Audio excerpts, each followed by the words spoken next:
Bobby Jones's thought was always, we want amateurs. Amateurs are an integral part. It's surpassed my wildest dreams to think that I'm playing in the Masters in a couple weeks. I still think about winning the Mid-Am at Kinloch pretty much every day and pinching myself that it actually happened. This is going to be my first Masters. Can you talk a little bit about your first? My first Masters was 1968, and I qualified by finishing second in the U.S. Amateur in 1967. I'm 3 under after 9 holes. I'm walking off the 9th green, and back then they had announcers on the 9th and 18th holes that sort of gave you an update of what was going on. He says, leading the Masters at this point, a young amateur from Virginia. And I mean, I choked like a dog. I mean, I choked walking to 10T.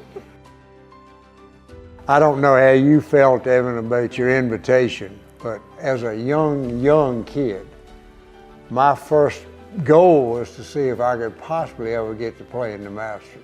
And when that thing showed up, it was like, it was like Christmas. In fact, it was like 4 or 5 Christmases all at one time. I knew the invitation was coming since the last putt went in September, and I got it around Christmas time, and I still cried when I opened it.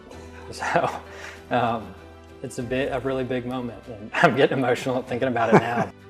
What do you think the toughest stretch is on the golf course?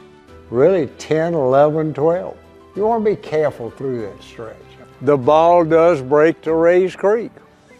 I mean, Rays Creek has a definite draw on the golf course. You need to know when not to hit it. You've also got catch-up holes coming right after that. With the caddy down there last time on number 6, if the pin was back right, he suggested that I miss the green short right because it's an easier chip than a putt up that huge slope. But it's amazing how different it plays, those little shots around the fringe from morning when you're getting the dew and it can skid through. Yeah.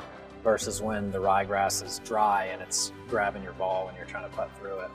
It's certainly the pinnacle of amateur golf, to get a chance to play in that golf tournament.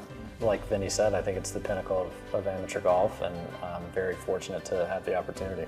It was a dream fulfilled. I think it's about all I can say about it. We fulfilled it 9 times, which is pretty amazing.